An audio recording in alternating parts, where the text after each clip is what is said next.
কোনো পর্বত বা সমুদ্রই অভিন্ন আকাঙ্ক্ষাসম্পন্ন মানুষদের দূরে রাখতে পারে না। 2024 সালের জুলাইয়ে কাজাখস্তানের আস্তানায় সাংহাই সহযোগিতা সংস্থার সদস্যদের উদ্দেশ্যে বলেছিলেন চীনের প্রেসিডেন্ট শি জিনপিং। এরপর পেরিয়ে গেছে 1 বছর। যুক্তরাষ্ট্রে দ্বিতীয় দফায় ক্ষমতায় এসেছেন ডোনাল্ড ট্রাম্প, বদলে গেছে বহু সমীকরণ। 2018 সালের পর থেকে চীন সফর এড়িয়ে যাওয়া নরেন্দ্র মোদীও এ দফায় সাংহাই কোঅপারেশন অর্গানাইজেশন বা SCO সম্মেলনে যোগ দিচ্ছেন আরও বহু নেতা।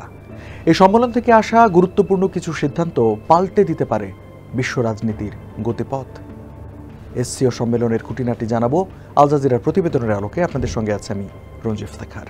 Walton is a global brand. World class innovation নিয়ে ওয়ালটন এখন দেশের সীমানা পেরিয়ে পৌঁছে গিয়েছে 50টিরও বেশি দেশে।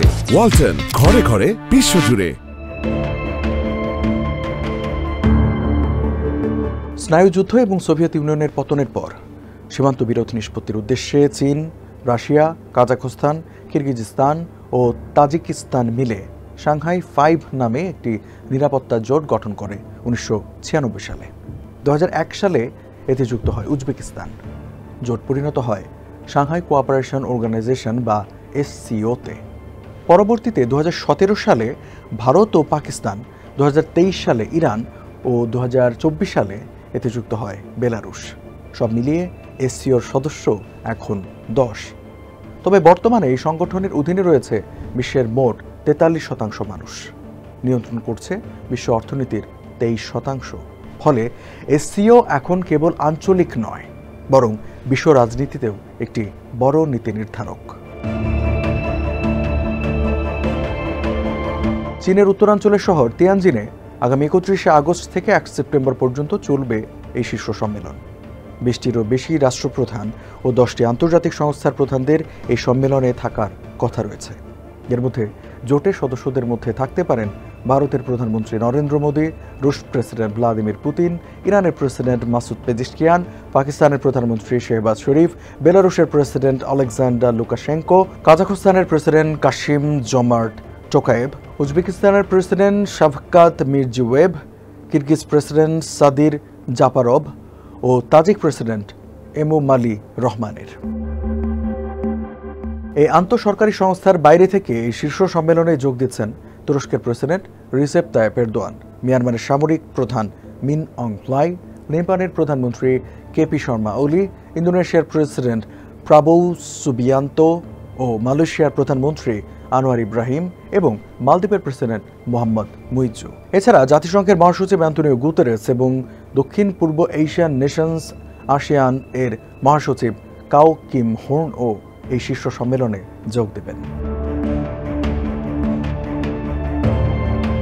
SCO মূলত নিরাপত্তা ও সীমান্ত সমস্যা সমাধানের জন্য তৈরি হলেও বর্তমানে এটি কাজ করছে অর্থনীতি, বাণিজ্য, আঞ্চলিক সহযোগিতা এবং গ্লোবাল সাউথের স্বার্থ রক্ষায়। তবে অতি সম্প্রতি যুক্তরাষ্ট্রের প্রেসিডেন্ট ডোনাল্ড ট্রাম্প বিশ্বব্যাপী উচ্চ শুল্ক আরোপ করায় বাড়তি গুরুত্ব পাচ্ছে এবারের সম্মেলন। ভারতীয় পণ্যে 50% শুল্ক আরোপ করায় দ্বন্দ্ব ভুলে চীন সফরে যাচ্ছেন মোদি। অর্থনৈতিক চাপের মুখে চীনের সঙ্গে সখ্য বাড়াতে চাইছে বাকিরাও। এমন পরিস্থিতির সুযোগ নিয়ে নিজের অবস্থান জানান দেওয়ার সুযোগ লুফে নিতে ভুল করতে চায় না বেইজিং। শি জিনপিংও জানান দিতে চান বিশ্ব পরাশক্তি হয়ে উঠতে প্রস্তুত চীন। এছাড়া বিশ্ব পরিস্থিতি এখন অস্থির। এখনও চলছে রাশিয়া ইউক্রেন যুদ্ধ, গাজা ইসরায়েলের গণহত্যাও থেমে নেই। দক্ষিণ এশিয়া ও এশিয়া প্যাসিফিকে উত্তেজনা বাড়ছে। ট্রাম্পের শুল্ক ধাক্কায় টালমাটাল বিশ্ব বাণিজ্য। শুল্ক ইস্যুতে দূরত্ব বাড়ছে যুক্তরাষ্ট্রের সঙ্গে। আর এই সুযোগ নিতে চায় চীন। বেইজিং দেখাতে চায় তারা কতটা বন্ধুত্বপূর্ণ ও তা ধরে রাখতে বদ্ধপরিকর। তবে সমস্যা হলো ইউক্রেন ও গাজা ইস্যুতে SCO সদস্যদের অবস্থান ভিন্ন ভিন্ন। ভারত একই সঙ্গে ইউক্রেনের সঙ্গে সম্পর্ক রাখতে চায় ও রাশিয়ার কাছ থেকে তেল কিনতে চায়।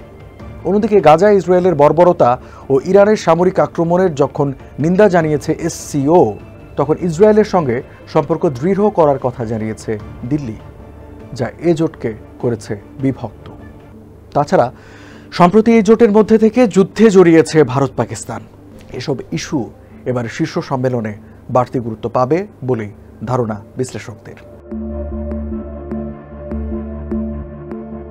মার্কিন প্রেসিডেন্ট ডোনাল্ড ট্রাম্প দীর্ঘদিন ধরেই গ্লোবাল সাউথের সংস্থাগুলো সমালোচনা করে আসছেন। তার মতে এসব যুক্তরাষ্ট্র বিরোধী জোট, যে কারণে ব্রিক্সের সদস্যদের ওপর শুল্ক আরোপ করে তাদের পঙ্গু করে দেওয়ার হুমকিও দিয়েছেন তিনি। এমন পরিস্থিতিতে এসসিও শীর্ষ সম্মেলনে স্বাভাবিকভাবেই নজর থাকবে ট্রাম্পের।